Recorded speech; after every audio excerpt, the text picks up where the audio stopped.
সে তো ভয়ঙ্কর জিনিস। বাবারে বাবা, তোমরা সামলাও কি করে? আমার দোকানে এসেও খুব উৎপাত করে। তুমি ওই ফুচকা কাকুর বাড়ি চেনো? জগবন্ধুর বাড়ি? সে তো শুনেছি পাশের সুভাষ গ্রামে। তা তুমি তার বাড়ি যাবে নাকি? সেটাই তো ভাবছি। ফুচকা না এনে দিলে দাদু বলেছে অনশন করবে। অনশন করবে? কে, তোমার দাদু? হুম, হতেই পারে না। আমি হলফ করে বলছি, তোমার দাদু অনশন করতেই পারে না। নিচেই তোমাদের ভয় দেখাচ্ছে। না, এবারে তা মনে হচ্ছে না। মা তো কত কিছু খাবারের কথা বলল, তাতেও মানলো না। ফুচকাই চাই। ও বাবা, উঠলো ভাই, ফুচকা চাই? আচ্ছা, আমি কি বলি শোনো, এই গরম গরম রসগোল্লা কটা নিয়ে যাও। একবার সামনে নিয়ে ধরে দেখবে কেমন ঝাঁপিয়ে পড়ে গপাগপ রসগোল্লা খাবে। হ্যাঁ, তাই তো। দাদু তো রসগোল্লা খেতে খুব ভালোবাসে। রসগোল্লা নিয়ে গেলে ফুচকার কথা নিশ্চয়ই ভুলে যাবে। দাও কাকু, আমাকে কটা রসগোল্লা দিয়ে দাও, বাবা এসে পয়সা দিয়ে দেবে। ঠিক আছে গোলাটাই, দিচ্ছি। পয়সা নিয়ে চিন্তা নেই।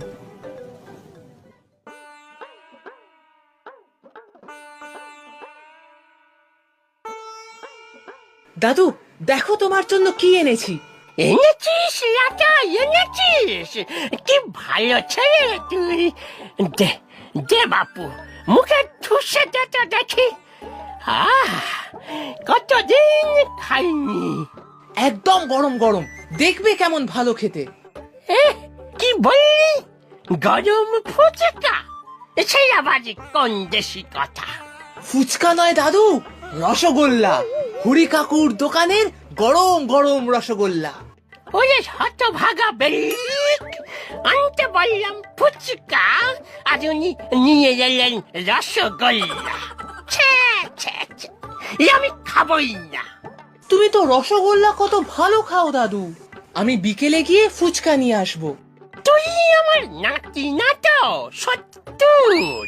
যা, আমি কিছুই খাবো না। রসগোল্লাতে তো কাজ হলো না। সত্যি কি দাদু দুপুরে কিছু খাবে না? কি কাণ্ড বলতো! দুপুরে খাওয়ার পর কতগুলো ওষুধ খাওয়ানোর ছিল, ডাক্তারবাবু বারবার করে বলে গিয়েছেন। হ্যাঁ মা, দাদুর পায়ের যা অবস্থা, তাতে কবে দাঁড়িয়ে নিজের পায়ে হাঁটতে পারবে তা কে জানে।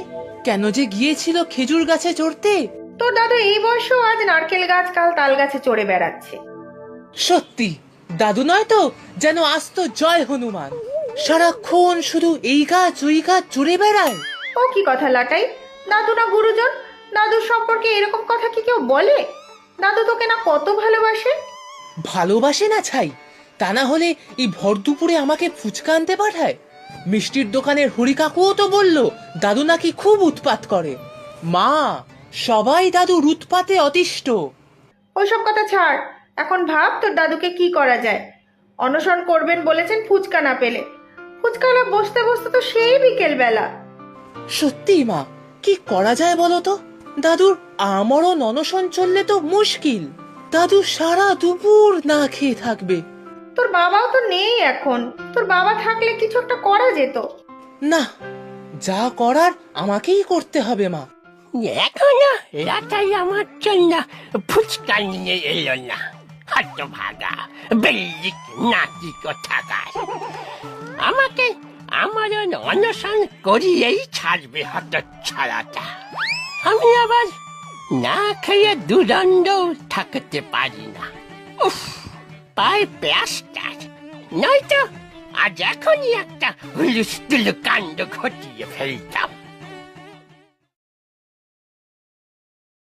বাবা শুনুন না আমার কথা, এই বয়সে এত জেদ করলে হয়?